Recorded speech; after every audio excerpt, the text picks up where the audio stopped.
got modern gaming, the casual versus competitive conundrum. Let's check it out. What is a casual game? What is a competitive game? Oh, what is a casual and competitive game? I think anything can be casual and anything can be competitive. That's really what I think. What honestly, the thing that to me makes something competitive is all it takes is honestly is just like a group of people that just dub a thing. This is the competitive thing. We're gonna host a tournament. I mean, in this regards of like video games, but this can be translated to like anything else. Like in real life, like sports. I mean, look at basketball. Basketball started out in like a farm, like a barn with like some like wicker baskets nailed up onto like some posts, and people were just throwing a ball around trying to like sink it in on both sides. I mean, at the time, that could have been considered kind of casual. It's like it's in a barn. But, look at basketball today. Modern day basketball, a lot of the NBA scores at the end of the game like average into like well over the hundreds. Like 120, 130s. People are hitting more threes. Science has developed. Players are getting taller. People are becoming better shooters. And also look at like a hobby, and then look at how the community and the skill of that community develops over a long period of time. This is just a natural thing that's going to happen. The longer a hobby is around, like the core community, well, not the core community, but like there's going to be like a niche of that community that just wants to take it to like its most absolute like top tier like skillful level, like of all hobbies, not just video games. Because it's hard to find a modern gaming related conversation that isn't framed through the lens of one of these two perspectives. Every decision, every balance change, every patch weighed by the community. Oh, are they catering to hardcore players or are they catering to casuals? And for developers, this is pretty true for like most video games. Framing it as is, I mean, especially because since information is so readily available over the internet and people are figuring out the metas of said multiplayer games very quickly and releasing videos very quickly, people are so quick to like look up a video of like, what's the best loadout for this patch? What's the best loadout for this game mode? What's the meta gun? What's the meta this, the meta that? People will always try to take the path of least resistance at every point in time.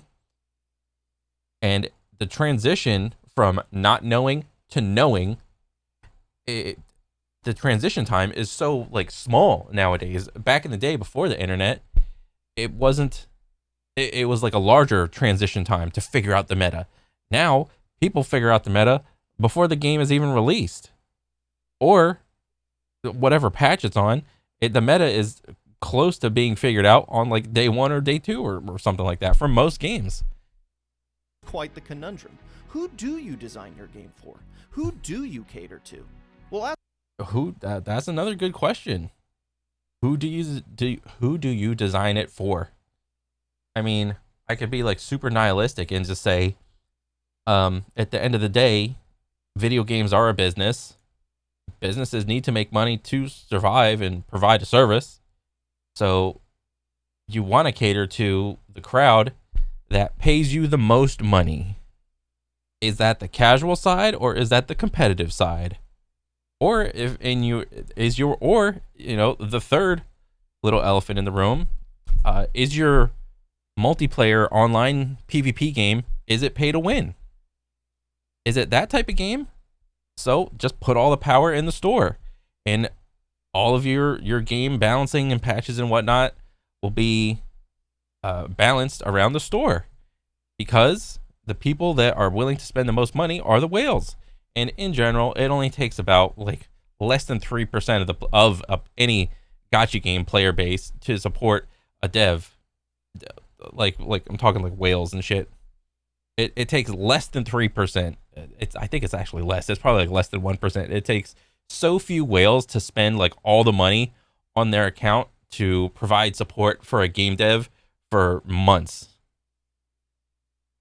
It's just it. As a Halo fan, this is a topic that I see brought up a lot. And even though I have a lot of examples that involve Halo, I see this everywhere. I think this is applicable across gaming as a whole, and I think just about everybody is going about it the wrong way, both us, the players, and the developers.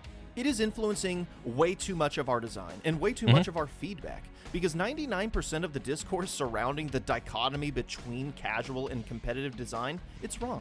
And my goal for this video is to try and get you to stop seeing games through this lens of it being one or the other. Okay, so the goal is don't view it as a casual perspective or a competitive perspective. Okay. Because great games can do both, and great design can achieve both simultaneously. It is a mistake to think casual and competitive design are mutually exclusive or that they conflict with each other. And I mean, yes and no, but because I mean, I don't know how healthy or unhealthy the casual and competitive side of Halo is. I played like Halo Infinite when it first released on Steam. I played it for like a week, and I was like, it's not bad. It's obviously a controller game, but you know, I play a lot of FPSs on M&K. So, I mean, I could probably look up the Steam numbers, but then again, Halo isn't really a game designed for like M&K gameplay. It's more of a controller console game. And also, I don't really think any competitive Halo players are playing Halo on M&K. I mean, maybe there's like a couple outliers, but using outliers as an example is not like a good thing to like support your argument. But I don't know. Again, I don't know how healthy or unhealthy the Halo scene is. So let me see. I'd like to start with an illustration to show why our current mindset is not working. Here's what our devs are thinking about. There's another push that we had with Halo 4, which was this image. Oh my god. I know GDC, like Game Dev Conference 13, and I know it's like mostly just game devs coming in. I have no idea what goes on at GDC. Some of this shit is public, some of it is like not public, or I don't know, like some panels and whatnot. But this image is so fucking funny to me. Wheelchair Halo, wheelchair Spartan. Make Halo more accessible. Okay. Help new players find success. This is fine. This is needed. Contextualize our universe. I don't really understand like what this means, but I don't know. Let's just keep watching. To make Halo a more accessible multiplayer experience. Historically, Halo's been very hardcore, and it's had. Historically, Halo has been hardcore. No. Bro, when I first played Halo... See, I don't even know if my opinion matters, even. Because, like, I have played Halo 1, 2, and 3. But, like, when I first played Halo, it was casual. It was, like, hardcore casual. But I was playing, like... I was bringing my little Master Chief Edition Xbox back there that's, like see-through green. I was putting that shit in my backpack, and I was bringing it down to my friend's house, where his whole family played Halo. Him, his brother, his sister, his mom, his dad, his aunt and uncle would come over. Some of our other friends would come over, and we would just do like a big old Halo LAN party. Granted, none of us were really that good, and in that group, there would be like a couple people that would like be like a little bit better than the others. But is that instance a casual instance or a hardcore instance? We were just all having fucking fun. So how do you define these like certain situations of, is this a casual situation or is this a hardcore situation? Had a very steep learning curve that has turned off a lot of players. So we wanted to help new players find success. We wanted to give them opportunities in modes like Infinity Slayer to earn power weapons that they might never have got a chance to use in multiplayer before. We also want an experience that's competitive and fair. We are a very competitive game. That's our DNA. That's who we are. Right. Right? You go back all the way to the very first Halo, right? Multiplayer. I mean, it is a highly competitive game. I mean, he can say that, but when Halo 1 came out, I would argue, yes, there were tournaments, maybe, but I didn't see them as like a little kid. I think when I first started playing Halo 1, I was in middle school. And when I was in middle school, the internet was not like as prevalent as it is today. It wasn't as easy to talk to people. Everybody had house phones or like landline phones that they had to communicate through. If you had internet, it would be that dog shit ass internet. Whenever someone was on the phone, it's like if you're if you're on the phone and someone tried to go on the internet, you would hear that like sound like all that like startup shit. So yes, probably if you were in the right circle of people, yeah, there were Halo tournaments for money, but out of everybody that played Halo, I would say it was more casual. Again, I could be wrong. And so we want an experience where players can expect that the game is competitive and fair, and skill and teamwork should be a path to victory. Hopefully that didn't give you whiplash, and I think this is an interesting point to kick us off. So what was that, like from 2022? That was like one developer saying that the game is just inherently very competitive. It is a very competitive game. Okay. So is baseball, basketball, soccer, and any other sport that's like televised. There is a heavily competitive aspect, but for the most part, that each derivative sport has a large casual audience in it that just play the sport for fun. There's like 99% of your hobby, the people that play the sport or whatever, or video game, are casuals. There's only going to be like 1% of people that are actually going to be able, like less than 1% of people that are actually going to be able to take on the hobby as like to get paid for it. And there's probably like a little gray in there for like the top like 2 and 3%, you know, collegiate shit and so on and so forth, like Division 1, Division 2, and however, whatever sport, you know, your thing goes in there. The first video is about Halo 4, where they mentioned, hey, you know, a lot of people thought classic Halo was too hardcore, so our goal was to make the game more accessible. But now in more recent years and months, they talk about Halo like, oh man, we are a competitive game. That's who we are. That's our DNA. And you know what we did? We shit all over this guy. We went, oh man, these people have no idea what they're doing. 343 is clueless. They don't understand Halo. And this tweet actually got referenced quite a bit. I would argue most developers that say their game is competitive do not perform at a competitive level. They merely go off of the things competitive players give them feedback on. Yeah. And especially, it's even more prevalent in games that have crossplay enabled. Okay? So, yeah, I would argue, like, there will probably be, like, some examples / outliers where a developer will have a very high skill ceiling themselves in their said game. But I would say, again, they're just outliers and they're exceptions to the rule. Most developers can't play their own game at a competitive level. So how could you possibly understand what's overpowered or underpowered or what needs nerf, what needs balance? You're merely just going off of the advice of competitive players. This is a tweet by Hardy LaBelle basically saying, hey. And also, on the flip side, casual players are less likely to engage in the conversation of what is overpowered and what's underpowered, because casual players just don't interact you know, in the secondary and tertiary forms of a game's community like that as like a hardcore person would. They just don't, like, they'll get, like, they'll buy a game, they'll play with their friends a little bit, and they'll just be like, oh, what's good, what's bad. They'll just bullshit about the game. They don't care. They just want to play the game for fun with their friends, maybe give it like a good once over, and then, hey, okay, I'm done. Casual players are very less likely to give their input. Originally, Halo was designed to be a party game, and a lot of folks were like, oh, checkmate. Halo was designed to be a party game, came straight from the OGs. We shouldn't cater to competitive players. Well, wait a second. Why did everyone hate Halo 4?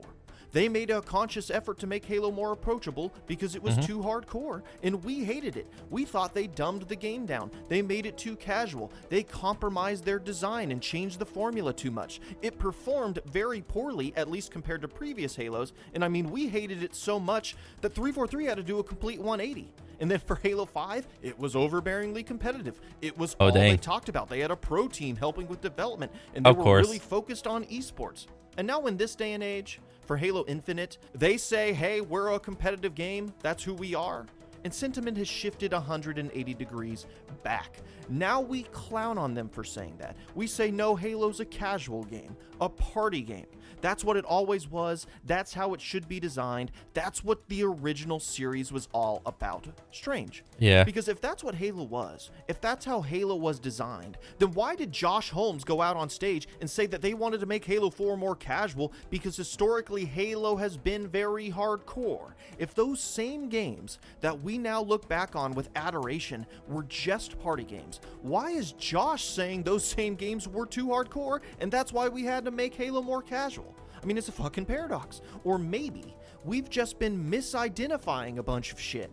Maybe we have been thrown for such a loop from years of poor direction and decisions that we've developed design vertigo, and our perception of casual and competitive design has been skewed. I mean, it is confusing, isn't it? I think at this point, developers are confused, and we are confused, because we are making decisions on behalf of competitive play that make no sense, and making decisions for casual play that also make no sense. Throughout the course of history, every time a game, doesn't have to be Halo, every time a game thinks it needs to be more casual, and it... If there's one thing that I have learned playing games for like so long, it's this. A developer will always make changes to a game, but the developer will always make changes to a game in a way that they think that you should play their game. And if you like it, great. If you don't like it, well, you can just kick rocks. That's pretty much it. This is true of a first-person game, or not first, but this is true of single-player games. This is true of multiplayer games. A developer, if they make changes, it is for an intended purpose for you as the player. They want you to play the game how they think you should play the game. And that works for both ways. Alters its design to do so. It is hit with extreme backlash, criticism that systems are being dumbed down, depth is being removed, and the identity of a game is being changed in order to appeal to the lowest common denominator. And then when the course correction comes and they go, no way, man, we are hardcore, then it's like, well, the fun's being sucked out. Everything is sterile. They're removing all of the variables for the sake of consistency. Yeah. No matter which way they go, they get shit on. And it's because we don't actually want one or the other, even if we say we do, even if we think we do. At the end of the day, designing around casual and competitive play is a non-starter because we simply cannot put something as complex and nuanced as game design into two simple and, quite frankly, vague categories of consideration. Yeah. Both experiences, something being fun to pick up and hard to master, that's something everyone wants. That's something everyone craves. The testament of what makes a game great is in how well it pairs both of those things together in harmony. The idea... You know what one game does this really well? Essentially, almost every version of Super Smash Brothers, specifically Melee, but like Super Smash Ultimate does a great job at this. Yes, there have been like tweaks to like fix moves and shit, but that whole moniker of easy to learn, hard to master goes absolutely great with Super Smash Brothers. It's fantastic. They nail it almost every time. I mean, yes, there's a couple games and a couple installments of this brand that they kind of fumbled it, but for the most part, I would say they nail it every time they release a new Super Smash. Idea that these concepts are combative is ruining our discourse, and it is ruining our design, because great design can be both, and we are severely limiting ourselves with the assumption that it can't. And the idea that it is conflicting has made modern game design downright paradoxical. I'll give you an illustration of how, and it's no particular game I'm referring. And you know what? I think this can actually, you can actually make the jump from that statement into like real sports of like, is this competitive? Is this casual? So like, there is obviously a rule book for competitive basketball, a rule book for competitive soccer, competitive baseball, what else? Hockey, golf, you name it. There is an official competitive rule book with rules and standards that you have to follow by. Okay? Not every person in the world is going to read that rule book. People generally understand most rules for most of these sports. Every exact thing cannot be followed in a pickup game of basketball. It's like, okay, either play full court or half court. If you go for a shot, it hits the rim and it bounces off. Okay, get back to the three and then go again. Or like, you can't double dribble. You can't travel with the ball. Like general rules. Or like for the foul aspect of basketball, it's like, oh, like if you're gonna do like casual, it's like, oh, no blood, no foul. But in like real basketball, it's like if you obviously make like a little bit more contact or a little rougher, like with how you like check someone or something like that, it's like, okay, you're gonna get called a foul on. So there, for video games, it's not the same. Like it's almost like in real sports, there is a different rule set for competitive and a different rule set. Well, not even rule set. It's just like general rules for casual play in real sports. And then you take video games and there's like, sometimes they'll do like a specific rule set for your multiplayer game for a competitive side. But then you look at the casual side and it's just a different rule set. So like one instance I can think that a game did this like kind of right was like the old school Call of Duties in like the older days, where they would have like your ranked ladder. What was it? It was like 3 game modes of like S&D, hard point, and like some other thing. Was it like Capture the Hill, like King of the Hill, or some shit? But then you like if you go to make a loadout, it's like certain items or certain attachments would just be X'd out and you couldn't use them. And it was like it forced in-game like gentleman's agreement that you can't use these items because they're too good in competitive play. But when you go to the casual side, you could use them because it's for funsies. It doesn't fucking matter. It's not ranked. So I don't know if Halo has done this type of thing where like maybe if you go in like the rank ladder and certain things are just banned, but then you just go and do pubs, but you can just choose whatever, whenever, like all the attachments because it's just pubs. To, but I think if you think long and hard, you'll probably be able to come up with a couple franchises that fit this description. At a game's inception, most studios have what is often referred to as pillars. These are essentially the backbone of your experience, your design goals, your main points of emphasis that form the direction of your game. Yeah. There can be 7 of these, 10, sometimes as little as 3, but almost without fail in our modern gaming industry, you'll hear this. Our game is for everybody. Oh yeah, that's just like PR speak because they just want to cast like the widest net possible for the most amount of people to play their game. That's all that is. Call of Duty is for everybody. Halo no, it's not. Is for everybody. Now, to me, that shouldn't be a pillar because it's already a no shit. But for a lot of teams, that is a design goal, and it will influence their design. You know what is funny? Is certain statements to figure out the truth of like a matter or any given matter in life, figure out what the person is saying. So like for that instance, Call of Duty is for everybody. To figure out the truth, just say the opposite. So what's the opposite? Call of Duty is not for everybody. It's only for a small amount of people if you're good enough. That's probably a little more true. And yeah, that's just my 2 cents though.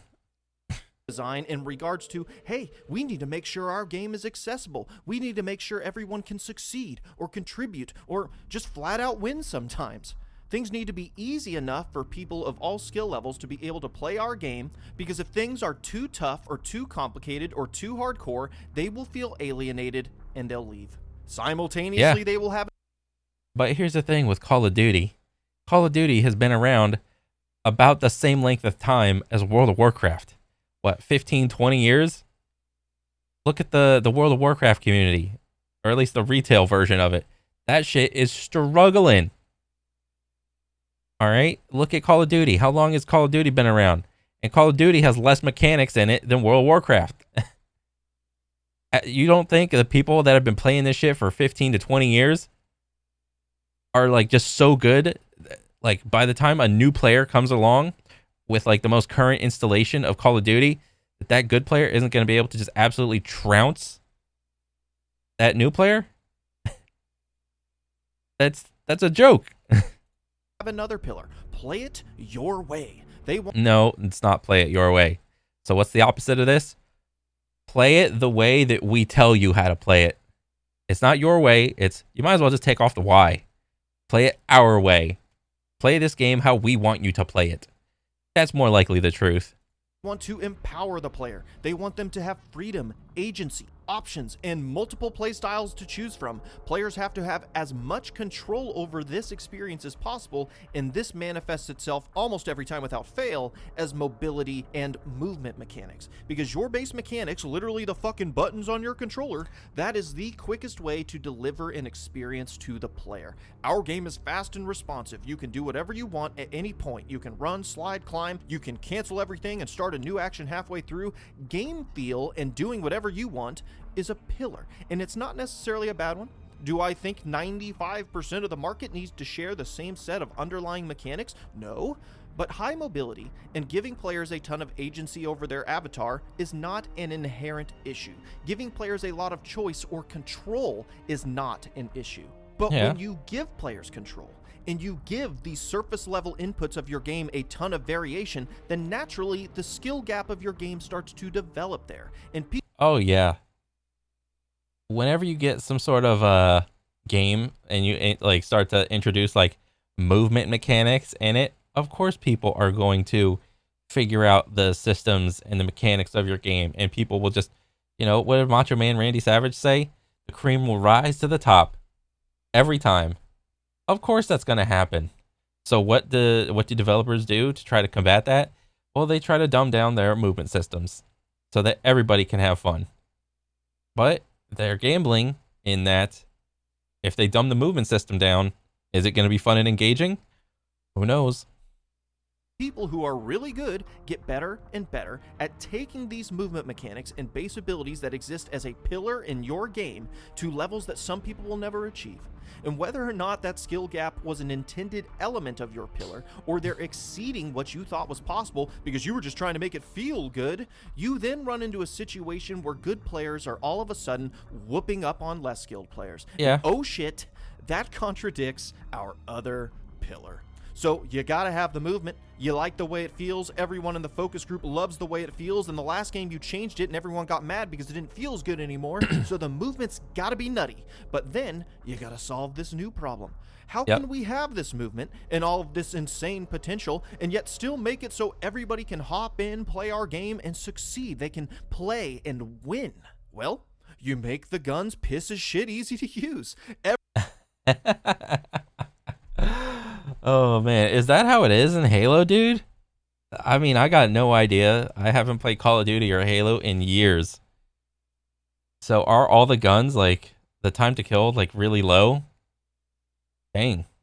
Everybody is moving around at light speed and manipulating the fuck out of their hitbox, so we need to make sure all of our guns have super generous aim assist. We need to make sure... Oh, he even said the A word. He even said aim assist. And I don't know, like, how it works in Halo. Like, is it, like, gun specific with, like, how much gun each, like, gets, like, some percentage of aim assist? That's crazy if it's, like, gun specific. at least a portion of our sandbox consists of brain-dead guns that the casuals can use and do good with. And you've now compromised your sandbox. You've compromised the design integrity of your weapons because you have to make sure everybody can keep up with the movement that you also designed. New problem though.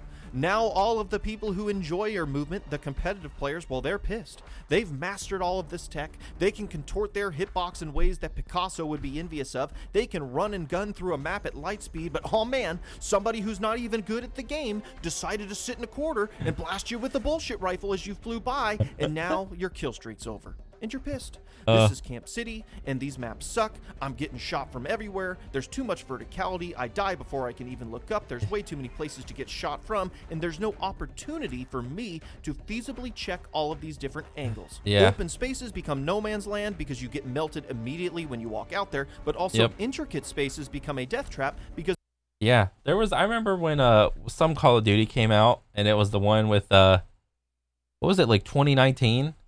For a lot of the maps had like just like every building in the map you could go in, and there were windows that you could go in and doors and shit. And there was this one clip where the dude would just look out left and right, and you wouldn't see anybody. But the second he would go from like point A to point B across the street, he would just get peppered with like bullets and tracer rounds, and you could see, and it was like from 4 or 5 different spots on the map. It was just like dead. It was the funniest shit I've ever seen, and everyone was like still like so pissed that you could just camp out in a building, take a window, and just be fine. No one would be out and about like just like taking the normal routes of like their map. Everyone would just grab a building, claymore it down, and just hold a window and just do their thing of I still remember that clip, dude. Because there's too many places for people to hide. And so now we have to completely sterilize our map design. We have to minimize the points of contact. We have to dampen the verticality. We have to be very specific about what cover is available because we don't want people sitting behind it and head glitching. And that's why the industry is dominated by boring map design. That's why certain franchises are dominated by 3-lane designs, where you funnel the point of engagement along 3 pathways, limiting the opportunities for the paths to interact with each other, thus decreasing the chances you get flanked, thus enabling the run and gun playstyle that all your feedback tells you is the most fun way to play the game. But the reality is, we have completely pigeonholed our design. We've reached a point where we are running down what essentially amounts to one of 3 hallways with minimal cover, very few, if any, dynamic elements, with guns that are easy as shit to use, and with movement that is super fluid and snappy, and oh man, it feels good, but we are doing it on maps that have been completely neutered of opportunity. And you know what sports I think does what do you call it? Like if you could just humor me for a sec, and you know what, so like there's 2 sports that I think do, I don't know, adaptation really well. I think tennis and golf do like adaptation really well.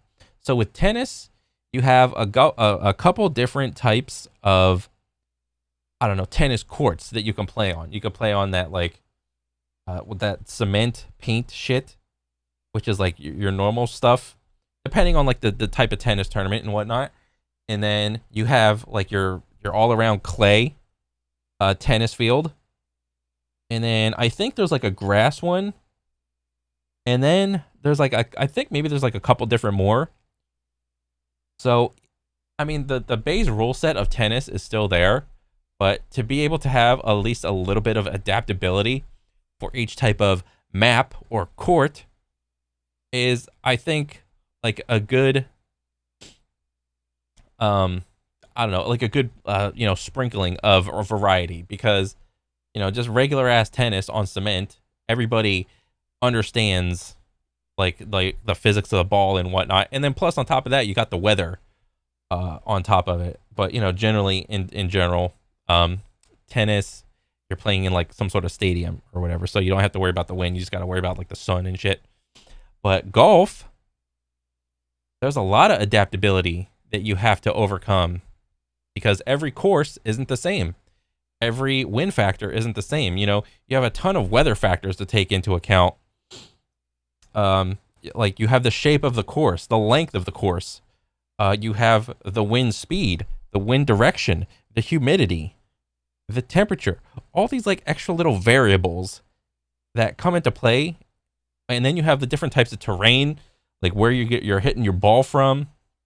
Are you hitting it like off the tee? Are you hitting it on like mid range? Did you hit a fucking sand trap? Are you on the green? There are so many variables that are just enough to have like some sort of like little entertainment value that add entertainment value to golf. But in terms of video games, seldom have I seen like any FPS like get it right 100% of the time. I mean, if you want the most like vanilla version of this, I mean, you could have like look at Counter-Strike or Valorant. A lot of like there's all of those maps are set in stone. There's no changing those maps. And I think it's good to have different types of maps. So that's cool.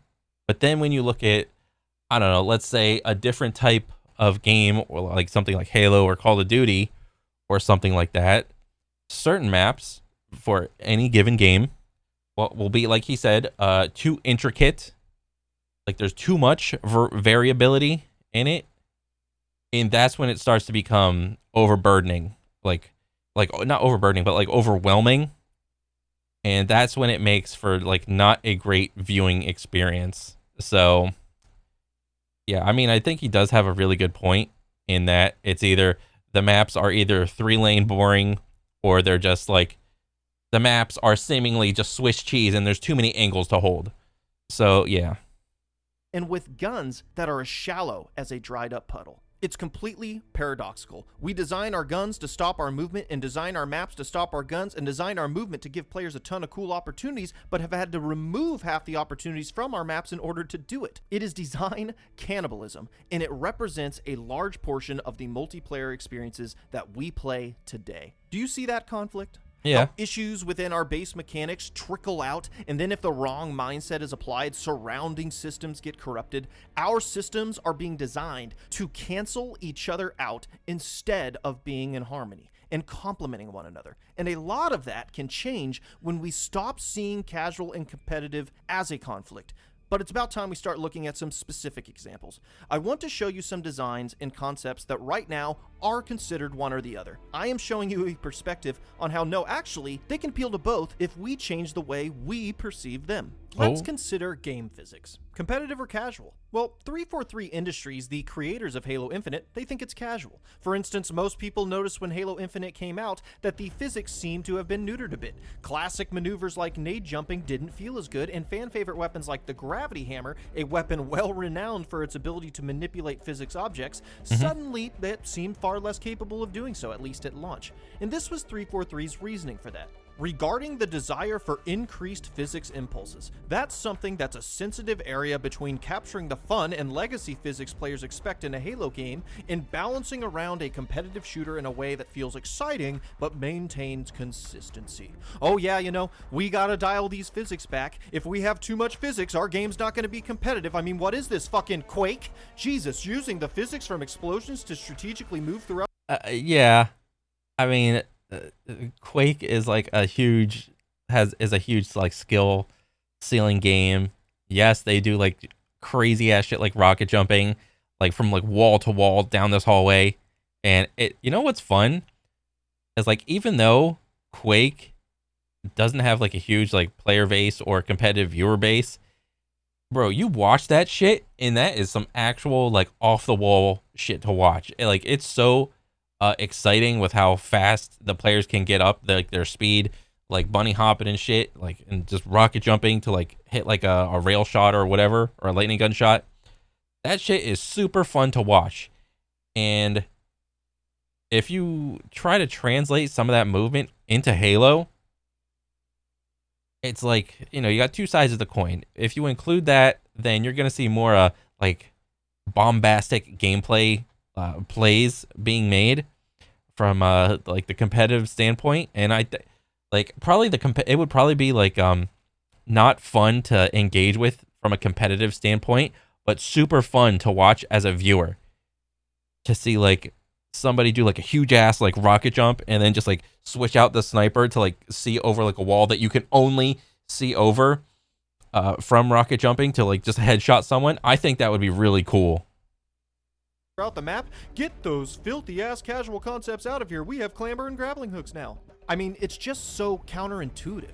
Physics and a player's ability to utilize them are not only competitively viable, they are literally a limitless opportunity for skill expression. They, if done well, can increase the skill gap, increase the integrity of competitive play, increase the ceiling for an individual to express skill within the game. They enable players to utilize their tools and the environment in new and creative ways, whether it be propelling yourself with explosions, flinging crates across the map with a gravity hammer, or using a brute shot to launch your own mongoose at somebody. Compelling physics are an ocean of creativity and potential, and we are shutting them off at the faucet. And sure, honestly, what I really think is that the moment you increase like the physics speed or you lessen the gravity so if the game feels floatier or any shit like that, and then maybe you include something like an air strafe in the game, I would say most people play Halo at their sensitivity.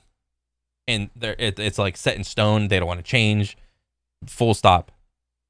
But I would argue that if you're like a competitive player and you have aim assist, you need to have an advantage over someone. You need to be trying to actively increase your sensitivity in that you need to be making it faster.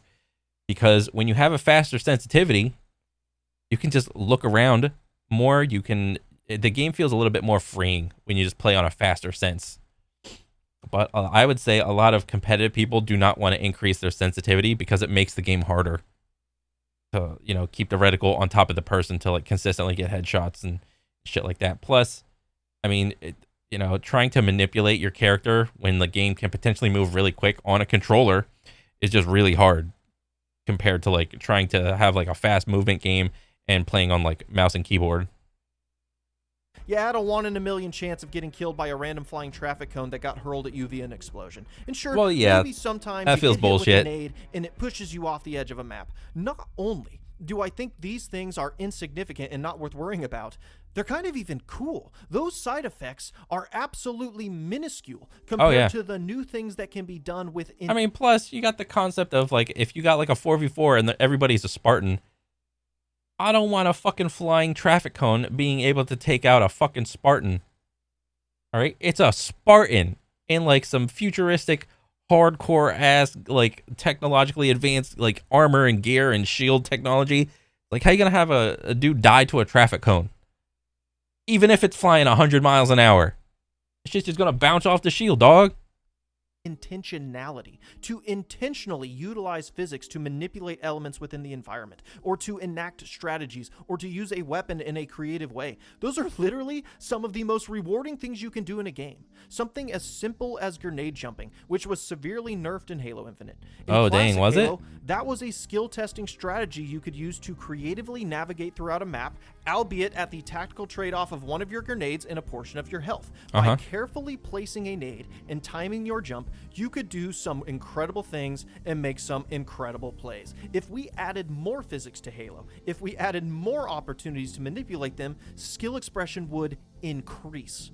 I mean, there are competitive games dedicated to literally just the creative manipulation of physics-based elements. Rocket League is just soccer with cars, and yet the momentum in physics gameplay is so captivating and satisfying and expressive that it's selling out arenas for its esports tournaments. Whether you're subtly adjusting the position of your car to cause the ball to redirect and keep its momentum, or you cut at just the right time to not only stop the ball, but keep it grounded so you can take possession, every shot is a calculation of physics that has led to a game that, despite it being close to 10 years old, it has continued in prosperity. Because not only are compelling physics a wonderful and engaging avenue of skill expression, but it is powerful enough to support a game for decades almost single-handedly. That is a fantastic point to bring in Rocket League into the conversation. Dang, dude. That was a slam dunk for me. Like, look at Rocket League, look at its physics. It's just, but then again, you're not, you can, like, demo cars in Rocket League, much the same way that you like one of your goals in Halo is to like just kill the other guy.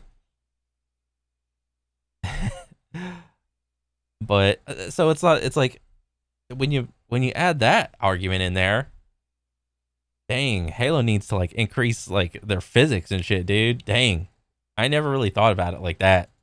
And I'm not saying Halo has to be just as nutty as Rocket League in this regard. They are completely different games. Yeah, just but add something. The concept of physics, that's not a casual element. If designed correctly, they can and should make your games more competitive, while yes, absolutely making the games more fun at a casual level. Think of all of the crazy custom games that use the gravity hammer and its physics manipulation properties. Think of all of the crazy shenanigans it causes in BTB. But we as fans shouldn't argue on behalf of physics as a casual feature, and we should not blame competitive play for its removal, even if that's the reason 343 gave. Because that's actually a fantastic argument, because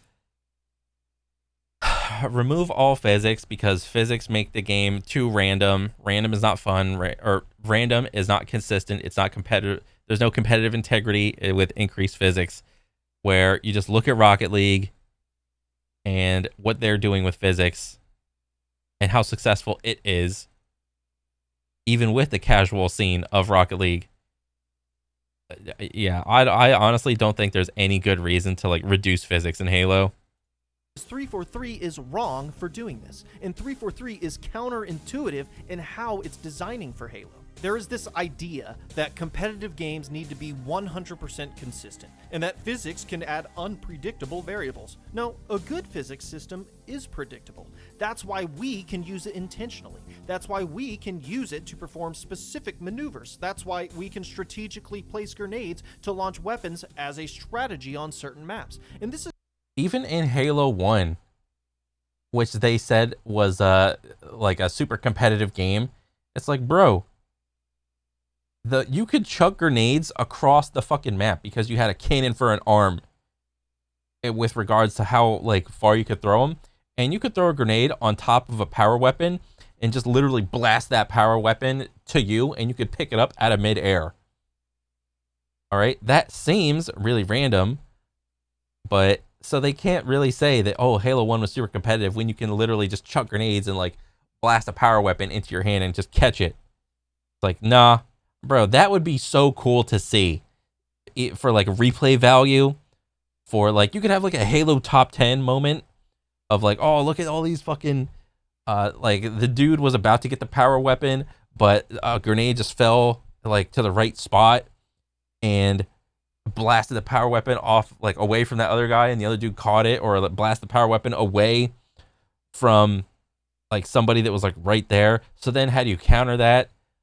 Oh, do you throw a preemptive grenade to like explode to the point where it like bounces off the wall to like counter that grenade and shit? It's like you can make counters to these things that are going on in the game, dude. It's not impossible. Look how complicated the what do you call it? The grenade play or whatever is in fucking like Counter-Strike and Valorant. Like you can get, and if you add physics to the grenades, it just adds like on a surface level, it seems like really random. But like you said before, leave it to the professionals to like min-max everything and try to figure out the correct angle and like throw distance and all that shit. So it's like, it honestly, I don't like, cause like in Halo Infinite, can you like, if there's a power weapon on the ground, does it get affected by a grenade explosion, or does it just stay in place? I don't know. This is going to be a bit of a tangent, but I think it will elevate my point. This is the conflict visualized.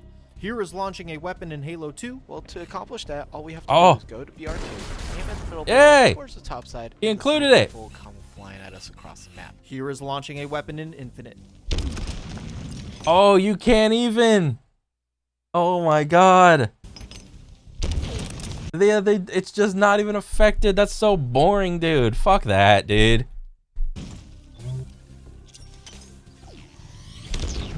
Oh, wait. Oh, so frags don't do it, but alien grenades do it? It doesn't work. Oh, and the parabola it goes off of is just like, what? It's like some fucking like limp dick fucking little blast, like unrealistic of like Woo! There's no like velocity and shit to it. That is so boring, dude. Fuck that. But if you try the same thing with a plasma grenade, now they can fly, right? It's not that physics do not exist in Infinite, they do. They're just turned on and off at random. 343. Oh, that's so dumb. Can you make weapons like shoot to you if you blast like a rocket launcher over there? Or remember like the brute shot in Halo 2? The brute shot was like notorious for that shit. For like, you know how like if a player died, they would like just drop all their grenades on the ground, but the brute shot would just explode like a second or a half a second off of like a contact whenever it hit the ground, but then it would cause all the other grenades on the ground to explode around it. And the brute shot, it like when you're getting hit by that thing, you're just getting like ping ponged. It wouldn't be doing a lot of damage, but like you had like almost no control over your character. Thinking it, they're sitting there hyper fixating and over analyzing every single little interaction. Well, we turned physics way down by default on the frags, but people really like weapon launching, so let's turn it back on, but only for plasma grenades and only for weapons on pads. Okay, so now we got weapon launching in the game. Check. Instead of it being this— Oh, that's so dumb. That's just like a half measure, and developers seem to do that a lot. We'll give you what you asked for, but only half of it. It's not like intuitive, like, oh, explosion make weapon go zoom. No, it's like only a couple things make the weapon go zoom, and it's not even in the intended angle, really. This dynamic, creative at use the right of existing speed systems. It's more of this purpose-built, highly specific interaction that they curated because they identified it as this specific thing that couldn't be done anymore, that people would bitch about, so they just created a contrivance to get it in there. At least that's how it feels. Could they have just randomly left physics on for plasma grenades as an oversight? Maybe. But whether it be unintentional or on purpose, it's inconsistent. The whole game is inconsistent in this regard, because they're viewing it as a conflict. Bro, Halo Infinite has been out for a while now, and they still can't get that shit right? That's hilarious to me. They're viewing it as something that needs to constantly be offset, and they're nerfing some mechanics and then letting others live at will, like they're fucking Joaquin Phoenix in Gladiator. And look, they're trying. They're just almost trying too hard. Instead of looking at every single physics opportunity in a vacuum and then removing, nerfing, buffing, well, we removed it at launch, but people complained, so we added it back in. Or, you know, we turn impulses off for this, turn them back on for that. If you have to Bro, as much as I will say gamers are spineless in that they will just go around doing whatever they want. They don't care. Play the game, have fun. Developers are also just as spineless in that they can't stick to what they think the game should be. Like sometimes like they'll just do like the little half measure, like with the grenades and shit. But then you just said, oh, they go forward on a nerf or a buff, and then they'll revert it. And it's like, oh, we don't know what to do. It's like, literally, the developers and the players are just running around like chickens with their heads cut off, dude. Nobody knows what they want. Nobody knows what to do. And it's just like, everyone's just like spitballing shit to throw at a dartboard. Nobody can get the formula right. Specifically A-OK, every single interaction, you're not going to let us make new ones. You're not going to be able to harness their full creative potential, and then you're going to make the world feel artificial, disconnected, sterile. Physics should be systemic. They should be intuitive. This is not. This is confused and conflicted. Whether something works or doesn't work, it's now arbitrary, and it's just not very good. If you design a compelling, intuitive, consistent, and interactive physics system, you will vastly improve the game for both casuals and competitive players. That doesn't mean we throw balance out the window. That doesn't mean we let everything slide no matter how stupid it is. And that also doesn't mean every single game needs physics. The main point is that physics or no physics, it has nothing to do with making a game more casual or competitive. It is entirely up to how you execute the design, and with strong design, a compelling physics system can benefit both sides. Let's switch. Like, in terms of like explosions in Call of Duty, how I used to think of it in terms of like grenades is that, like, let's say this is a grenade radius. Or like, yeah, sure. And like, here's like the center, and here's like the sweet spot. Okay, this is like a circle. It's like, if the person or thing falls into like here, let's say this is a gun or whatever, this area is gonna make the fast zoom, like the fast physics. But if the weapon is like out here, it's like a trigger, sure, and it's like in this area, it's like it'll do the slow zoom, like the slow velocity. It'll still get launched, but it just won't get launched as fast. That's literally like what I used to think. And the fact that they just like got that out of there is just hilarious to me. And that's like a simplified version of it. To another topic. If I were to ask you, why is modern day map design so boring? Why does it feel like maps are not as good as they once were? Well, a common answer I hear is, devs care way too much about esports. They are too worried about catering to the competitive player. And so that's why the majority of maps have adopted a 3-lane or killbox style design. That's why maps can't be too complex or be too dynamic or be too vertical or have too many points of engagement or be too busy or have too much cover or too much open space or, you know, have too many fucking decisions to make. It's because... Honestly, look at what Super Smash Bros. Melee does. Or any Super Smash Brothers map, or actually Super Smash Ultimate. So there's like different versions of a map. Like you can have like the fun version of a map, and then you can have like a competitive version of the map.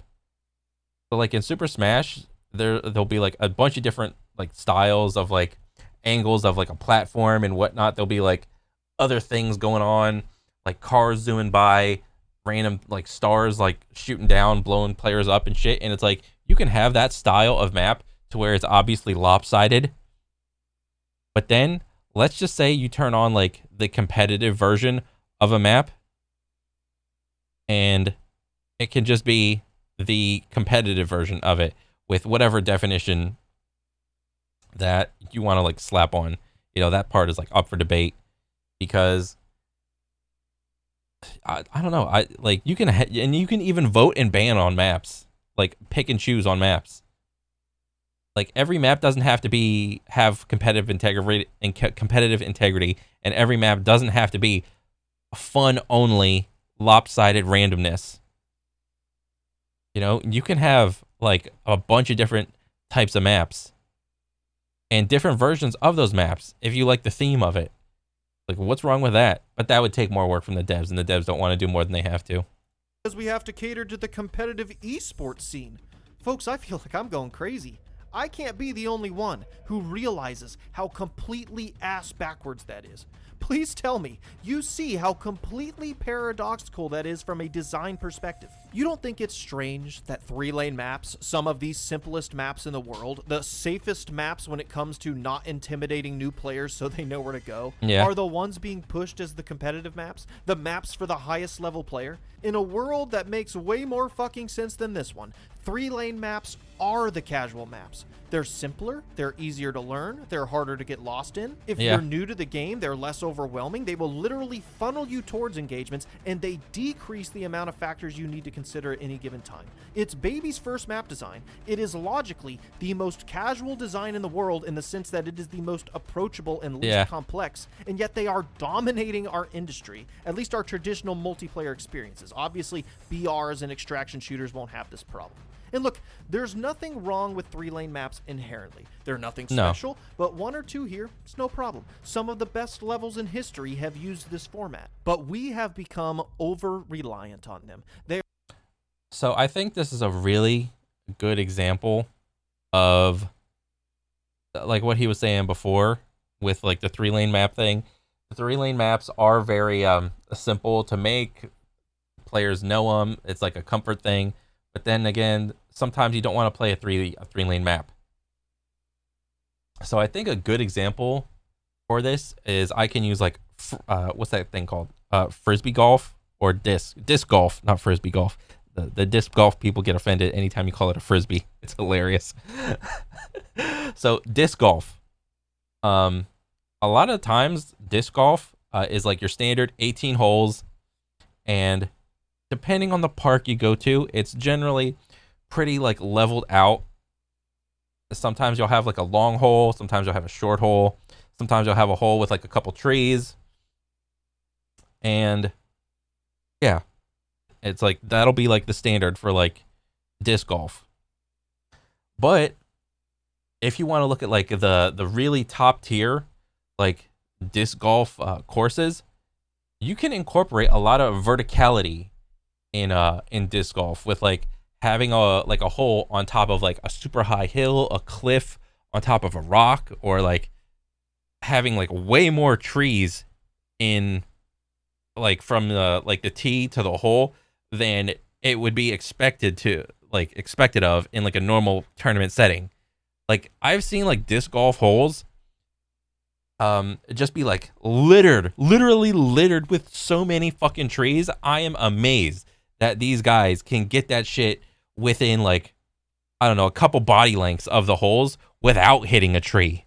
There's that many trees. I'm like, how did this motherfucker see this line? All right.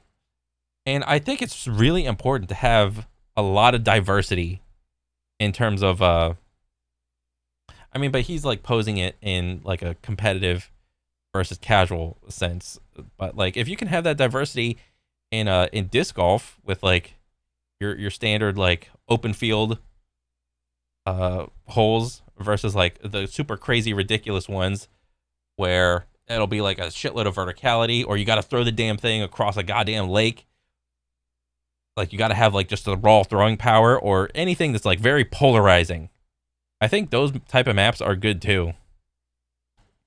They are dominating traditional multiplayer games, and I think it's because we've lost sight of what great map design can do. We've become so conditioned by modern game design that skill expression is almost universally derived from base mechanics and movement that we will literally advocate for map design to become stupid baby shit just so we can wiggle around with our bullshit rifles and not have to look in more than two directions at any one time. And that's the feedback we give these devs. Trying to ask the player to put more effort than they already are into their desired game. Yep. Look at Call of Duty. This style of map dominated that franchise for like a decade. Every time a map broke from that mold or a game tried to do something different, the maps were shit on.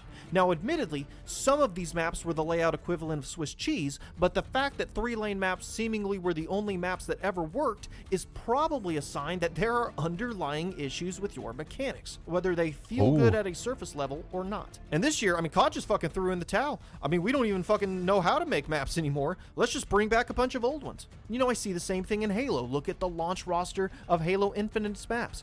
Outside of a couple outliers that tried something different, most of them were again just sterile industry bog standard 3-lane maps or kill boxes. I do see a bit more variety coming through in the DLC and some of the Forge maps, but Halo has a long way to go before it gets back to where it used to be and where it should be, which is, dropping banger after banger. If complex, intricate map design with fast, compelling gameplay opportunities are casual, if dynamic on-map mechanics are casual, if having more things to learn and consider and master within the map itself is casual, then something is wrong. Yeah. Because in a world... Bro, you'd bring up the dynamic map change thing, and what was the first COD game to introduce that? Wasn't it like Ghost or whatever? Like there were like certain parts of the map where you could just like throw an explosion on or just blast and it would just like change it or whatever. I do think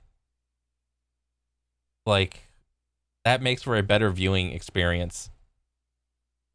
Like having more variables to watch, because it's like another top 10 moment. Like, oh, the dude blasted, like launched the weapon, the dude caught it, the dude walked by the thing, he forgot about this one dynamic thing, and he just died to it or whatever. And as a competitor, that sucks. Yeah. But as a viewer, that's fucking hilarious. That's awesome to watch.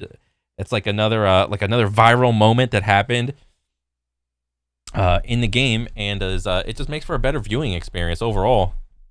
world that actually makes sense, having map-specific elements and nuanced complex layouts and multiple things to learn on a per-map basis, that should add depth to your game. That should be an element of a game's competitive scene. That should be a part of the skill gap. But it isn't. And the reason we don't feel that way is because we've been conditioned into our beliefs, and because our gameplay is severely flawed outside of a very narrow slice of design space. If our gameplay is designed well, it should allow for more complexity in our level design. And again, if designed well, features such as dynamic map elements can both be fun and add to the potential skill expression of the game. One of my favorites, Gears of War, was fantastic at incorporating dynamic elements into its layouts. And sometimes these events would alter the layouts themselves. One simple one was Thrashball in Gears 3, where the overhead scoreboard could be shot down to not only remove a power weapon spawn from the middle of the map and kill unsuspecting players underneath, but it also added a permanent piece of cover that drastically altered sightlines whenever this event was triggered. Another map, Avalanche from Gears 2, would feature an avalanche as a scripted event that occurred during the match. You would be warned by a loud siren, and it would not only kill you if you were in the way, but it would fill up certain areas of the map, blocking some routes, but adding new ones that would gain you access to new weapons that became available.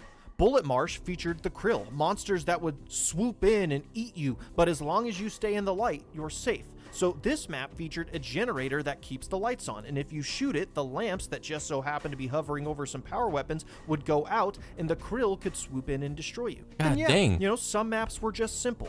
Their layouts were enough, but because they had such a strong collection and combination of maps, some with no dynamic elements, some with a few minor ones, some with huge map-altering ones, it stayed fresh. And these dynamic elements not only represented a bunch of fun, exciting, and interesting mechanics for casual players to enjoy, but they're opportunities and strategies that competitive players can utilize as well. And I also think when we put our maps into... Bro, I really like this argument of you need to include like more dynamic shit in a level to like make it a better viewing experience for just the audience in general. I mean, but then again, I've never really played a game on like a super hardcore competitive level, so I wouldn't know about what it's like. Into boxes, competitive or casual, and we design for the polarities. Then again, a lot of the examples he's using are from like arena shooters.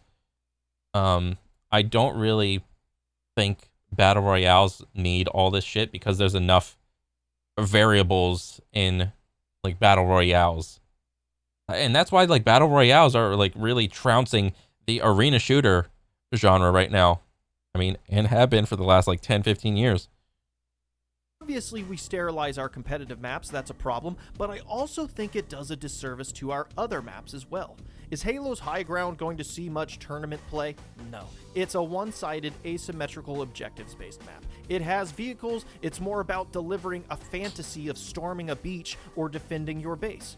But you can take a game on High Ground seriously. You can coordinate with a team, come up with an attack strategy or a defense strategy. You know, hey, let's get somebody inside to open up the gate so we can get a vehicle in and out. Or let's snag the grab lift so that we can hop over the wall to grab the laser and the height advantage. This is not a quote-unquote competitive map, but it should be balanced. It should still be considerate and intelligently made. And the more we think about casual and competitive design as separate, the less care and consideration the so-called casual designs get. Our maps should be about variety. They should offer a wide range of experiences, some complex, some simple, some dynamic, some static, because map design should be viewed as a collection of experiences, not a set of binary ones. And we need to wake up to that, because map design and environmental... But then again, you can't really expect your game to encompass every aspect of like you can't expect your game to have every pillar that you want in it, because there are probably other games that have the pillars you want. You just don't want to play those games. So trying to make like one ultimate arena FPS experience thus far has not really been successful, like in any arena FPS. Like you could probably name like any arena FPS, and there will probably be some sort of issues with some like pillar in it from like the dawn of time, or like the dawn of video games to now. Like the most sterile environment in terms of like maps is like Counter-Strike and Valorant. You know, it's a little more like a boring in Counter-Strike because there's only like smokes and flashes. But you know, in Valorant you got like abilities. But for the most part, it's generally the same. Like the maps are not dynamic. The physics are like pretty much set in stone. There's not a lot of dynamicism that goes on. But if you look at the arena genre of competitive video games, they're just every formula has been tried and it's simply just failed. Or maybe if it hasn't failed, it slowly died down. Mechanics are like a limitless fountain of depth and opportunity that we are currently just not utilizing like at all. Maps are designed to stay out of the way when they could literally be the catalyst for brand new experiences just by themselves. How do we keep messing this up? What do you mean maps are designed for competitive player casuals? There's like fucking 12 of them. Let's get creative. We can support everyone as long as the designs are strong. Again, it's about execution, or at least it should be. And one thing that will greatly open up the potential of our maps is if our games have compelling weapons. I see a lot of complaints about weapons these days. They're cheap, they take no skill, there's too much aim assist. The weapons I like to use are fun, but they can't compete with these other bullshit ones. And I think it's fair to say that modern weapon design is pretty well infected with the whole, oh, we need to make sure everybody can use these mindset. Again, if you try to balance your sandbox around competitive or casual play, you'll hurt the game. Really, we just need to focus on integrity. Does my input have a proportional output? Does my proficiency with said weapon proportionally influence the result of an encounter? Am I properly rewarded for my skill, and am I properly punished for my lack thereof? That sounds competitive. That sounds like we're going to make the game too sweaty. No, it's just common sense. Look, let's take Halo's battle rifle because I've covered it in great detail in the past. In Infinite, the battle rifle is basically hit scan. You point it and shoot it. Super simple. Yeah. It's also very powerful and has a consistent recoil pattern that hit scan weapons are very powerful in every shooting game. when you're firing, if you aim at someone's chest, the recoil will carry your shot upward and hit your opponent in the head, making it almost more advantageous to shoot at the body instead of the head. Here's the problem. You make the gun easy to use, and it does two things. First, yeah, you're occasionally going to get some easy kills, because it's just pretty hard to get out of the way. Halo Infinite does have a nasty strafe and a lot of movement, but at mid-range, the BR's sweet spot, it kind of just swallows all that and melts you anyway. This doesn't feel great for the competitive player. They're like, what the fuck? I'm way better. I was strafing and doing all this shit, and I'm still getting cross-mapped by people who are just running in a straight line. When we make guns too easy to use, we make them feel inevitable.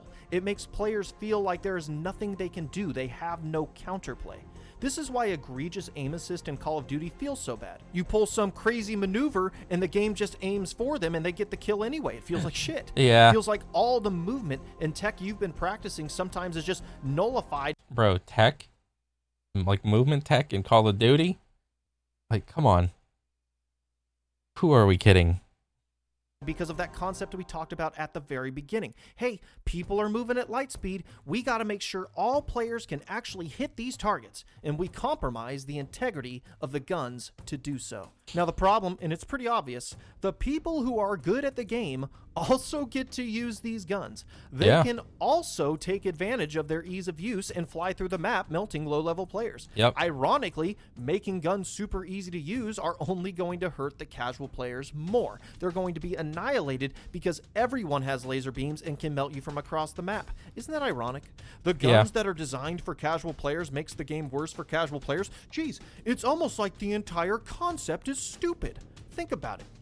That does make sense. Like, let's say you take a gun, you increase the projectile growth so that way it's insanely hard to miss. I mean, look at what they did with Overwatch recently.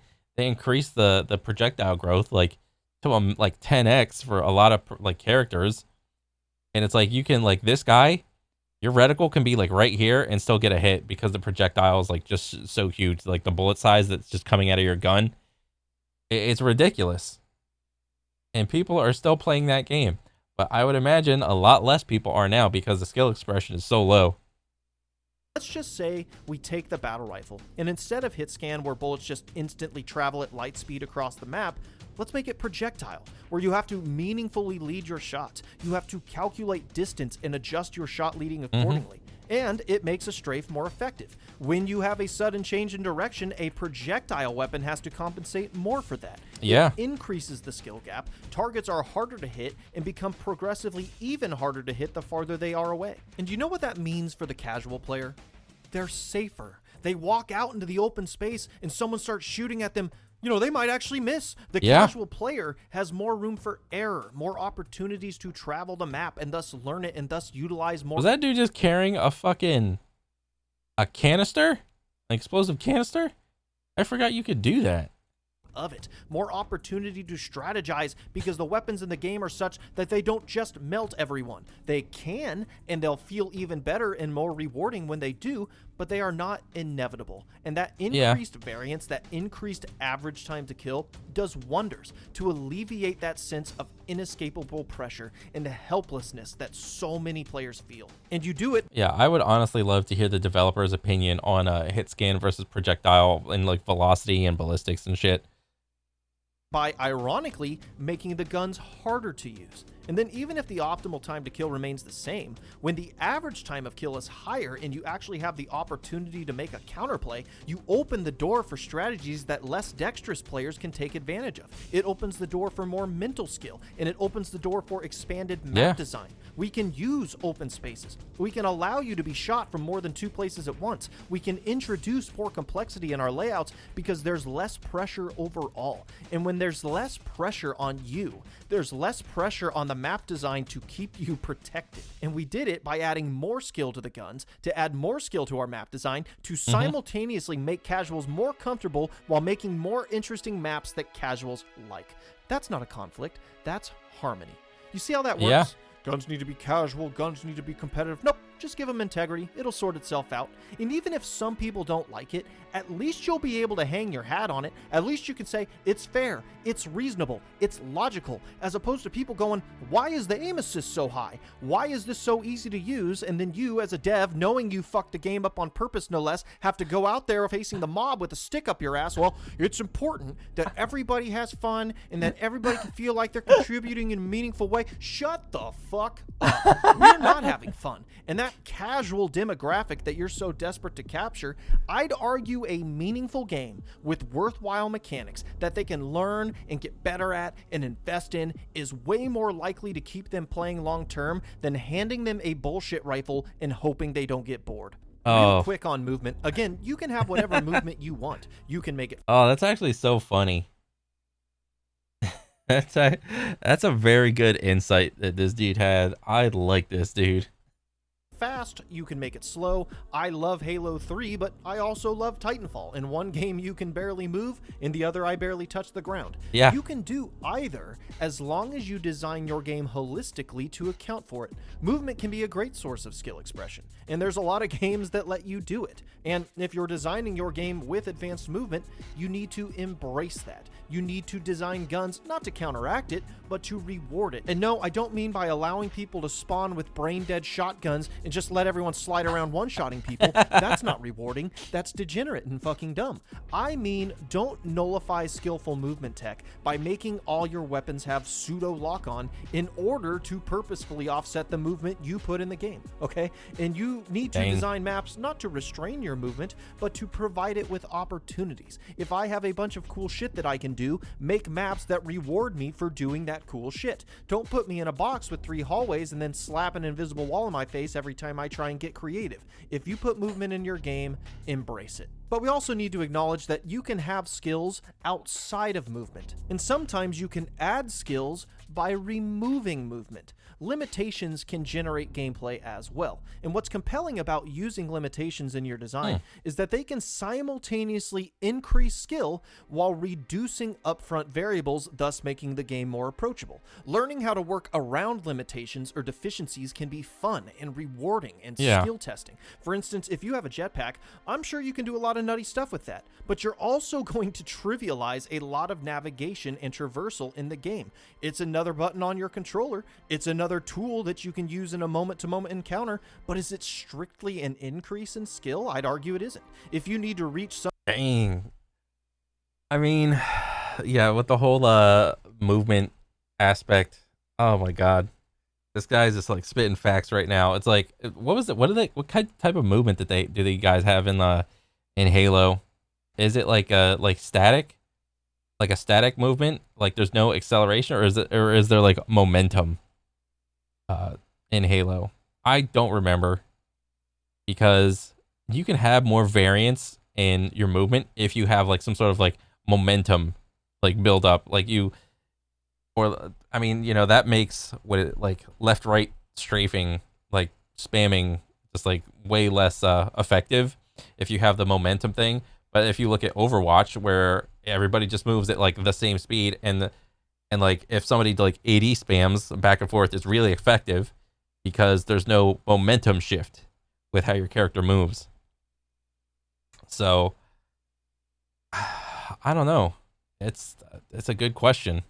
Some high up ledge, that problem is trivialized by a jetpack, right? You just fly up there. But if you need to reach that same ledge without a jetpack, well, now it's like, okay, map knowledge. What's the quickest way to get there? Is there something nearby that I can use to help me? Perhaps an explosive barrel that I can blow up and use to propel myself up there at the cost of my health. Physics. Or maybe there's an interactive map element that you can utilize. You use the sandbox, you use your environment, you use your fucking head, and you overcome a limitation. That's skill 2. That's skill enabled by not having something. And so yes, make whatever kind of game you want, but the idea that more options, more agency, more upfront power is strictly the way you enable competitive play, that's wrong. You take the example we gave earlier about having... Okay. So you take away the upfront power, and that's how you add skill expression in the game. All right, I get that. I'll buy that. Projectile weapons. Well, having a nutty, slippery strafe with projectiles would probably feel bad and not really be possible to calculate. Right? So if we added projectile weapons, which increases the skill gap of shooting, we may, to support that skill gap, intentionally slow down your strafe.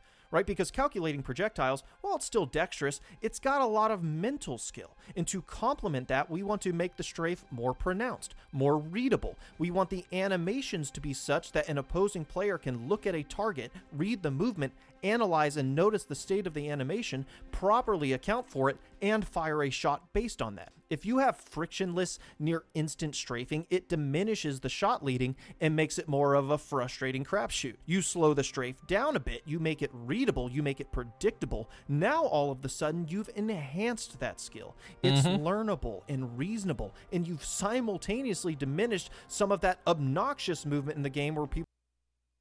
So I got another question. So for Halo, how prevalent is like crouch spamming in Halo? Because every FPS where there's like some sort of long kill time, like long time to kill, if it's long enough, people will always somehow implement like crouch spamming into their, I don't know, 1v1s, and that shit is just hilarious to me. People are just worming throughout the map, which probably helps new players. Whoa, so you're saying we limited a strafe to increase the skill gap of the game via gun skill, while simultaneously creating more consistent target profiles for all players, including casuals? And this will also simultaneously allow for a more expanded variety of map design because our weapons and movement are not in conflict with each other? Wow, it's almost like we're just making good games now instead of worrying about catering to people. It's almost like good complementary design has a way of appealing to everyone because we as human beings just have a natural proclivity to compelling mechanics. And now that we're nearing the end of this discussion, hopefully it's a little clearer that this casual versus competitive design conundrum is only a problem because we've made it a problem. Developers are too focused on compromising and finding some mythical equilibrium between the two, and it's making our games worse, and it's making us worse at evaluating them. Too often, skill is measured as a singular property, and developers bend over backwards to balance that in some hopeful middle ground. Yeah. If something becomes too skillful, oh, well, now we got to counteract it. If something becomes too simple and meaningless, okay, let's swing the pendulum in the other direction. Yeah. The problem is that skill is measured with 2 points. There is a skill floor and a skill ceiling. There's a point that indicates your game's approachability, and that point at which players can find and understand the primary gameplay loop, the bare minimum required to play the game at a casual level. I really like this little like line, like plot chart of how he has like designed this. This is perfect. You will. And there is another point on the opposite side of the spectrum that represents the ceiling of your game, the depth, the opportunity for mastery, its competitive potential. And your goal should not be to find a middle ground between these two, no. Instead, we should constantly be pushing these 2 points as far away from each other as possible to their polarities. A large gap indicates a game that is easy to learn and hard to master, which is design nirvana. Not every idea can do this. Some visions are naturally a little more complex or a little simpler, but we just want to push them as far away from each other as the design allows, because that polarity is what makes them compelling. That journey that you can take where when you start out, it's approachable and interesting, but then you dig deeper and deeper, and oh my God, there's just so much to learn and so much. Like I think the 2 games that I mentioned earlier represent that fantastically. Like Super Smash Brothers, Super Smash Melee, and Quake. The skill gap is massive in these games, but they both do a pretty decent job of easy to learn, hard to master. I think those 2 but then again, if you look at the I don't know, like the viewer base or the people that play it, the people that engage with both of those games, it's not like there's like millions of people playing Melee and Quake by any means, but I don't know. I just think those are 2 good games that just do a good job of having a big skill gap and also adhering to the phrase like easy to learn, hard to master. To discover, and you may never reach the end of the spectrum, and that's okay. Because if your game has integrity and it's not filled with a bunch of bullshit compromises, it will be fun at all of these levels. When you believe that you have to compromise between casual and competitive design and you attempt to cancel them out or equal them out, what you are actually doing is you're just pushing these points closer to each other. Because even if you have high skill maneuvers in your game, you may have too many systems that undermine that skill, right? Your movement might be mechanically deep, but if I can circumvent that movement by exploiting something easy, then the gap shrinks. And as we've discussed, it's not necessary. At this point, my hope is that you are already starting to think outside of the confines of casual and competitive design, that these 2 elements can coexist, and great design can actually contribute to both simultaneously. This is important to me because I plan to discuss game design a lot on this channel going forward. Nice. And not only do I hope that I've changed your perspective, but I want mine to be known very clearly. When discussing games, I do not think like this. I do not look at individual elements of design as throwing a bone to casuals or appeasing competitive players. I do not think it matters. I think games are worse when we worry about it. That's the honest truth. I mean, but to be fair, like you as a person don't have to worry about it because it's not your job. The people that it matters to, I think they still have this mindset of giving you like a half measure, they think that's what they're doing, of giving you something that nobody wanted, but they have, since they have no like really like reference points in terms of like their own experience towards their game, they're just like doing like a half nerf or like a half buff, or giving you something like with the inconsistent like explosive physics. It's just like a half type of deal, but in their mind they think that we're giving players like kind of a thing, so there's like that skill floor, skill ceiling thing in there is what's going on in their head. But I don't know, when you explain it like this, it was like very easy to understand. We need to just worry about making great games, not who we're making them for. Great design will appeal to the people it needs to.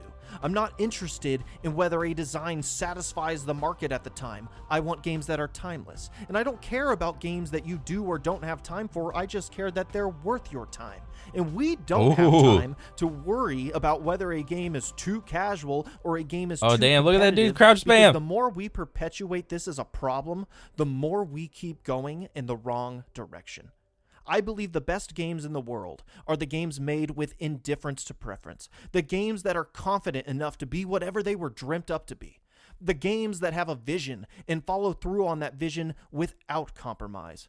We need to build our games with logic, with passion, and with integrity. Every mechanic, every concept, every system built to support one another. And if we do that, we will make great games. Dang. And if your game is made with integrity, you won't have to manipulate people into loving it.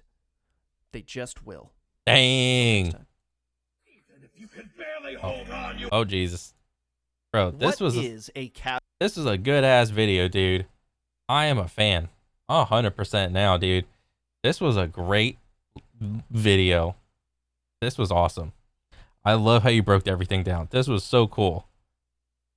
Man. I mean, I don't really have anything else to say, really. Yeah. Good video. I'm a fan, and I want to see more. But, yeah, that's pretty much it. I'll catch you guys on the next one, all right? Later.